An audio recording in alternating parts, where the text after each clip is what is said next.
Hey there, welcome to Speed Skating Deconstructed, What Makes a Skater Great. Back to 1986 Insel. Great venue for World Championships. I was there. I was an alternate on the team, but I saw this race personally. Hansjorg Baltes on the outer, Joachim Karlberg on the inner, Sweden and Germany respectively. But what I want to show you is a before and after, because Baltes, Jackie is his nickname.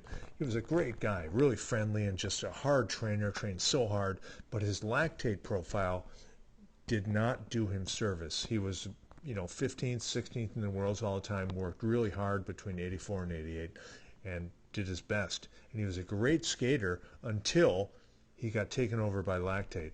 And there are two factors at play here. First, his lactate profile, and secondly, his technique.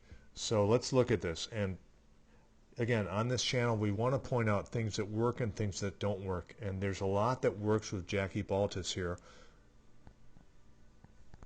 early on in the race. And you can see how nice this is. All the lines are clean. So those that watch the channel know what I'm talking about. This is a very nice skating here. He's a big, strong guy, probably 6'1", 185, 190 pounds, huge thighs, big guy.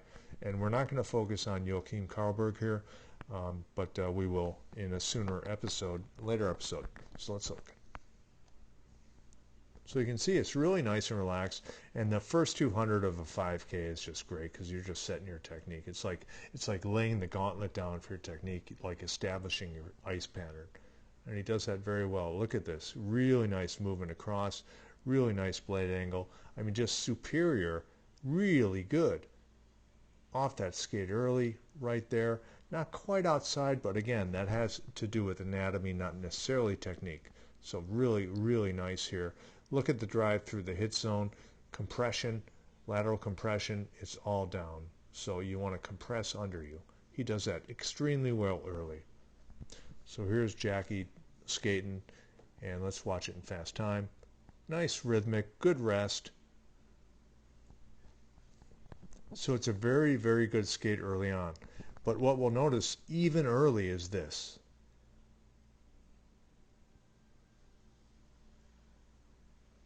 Watch the left skate. So he's off the left.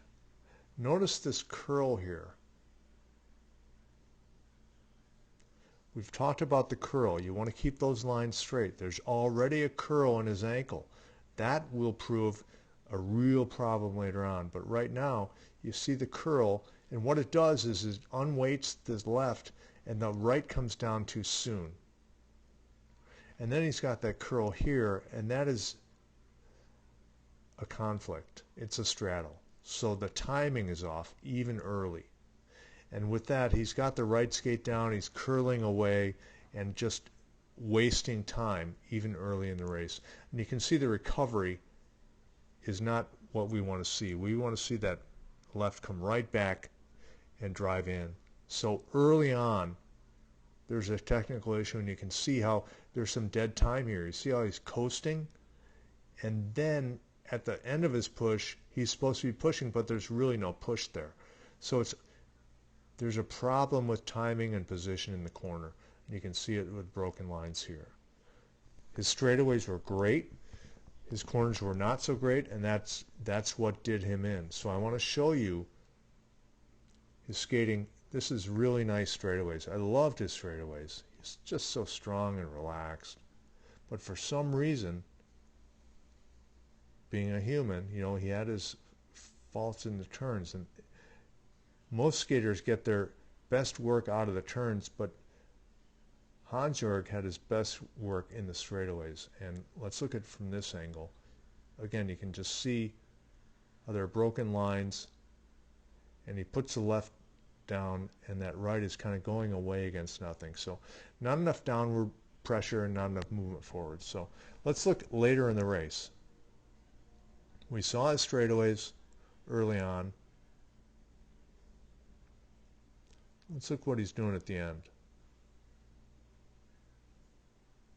And you'll see what I mean. So let's look at this in fast motion.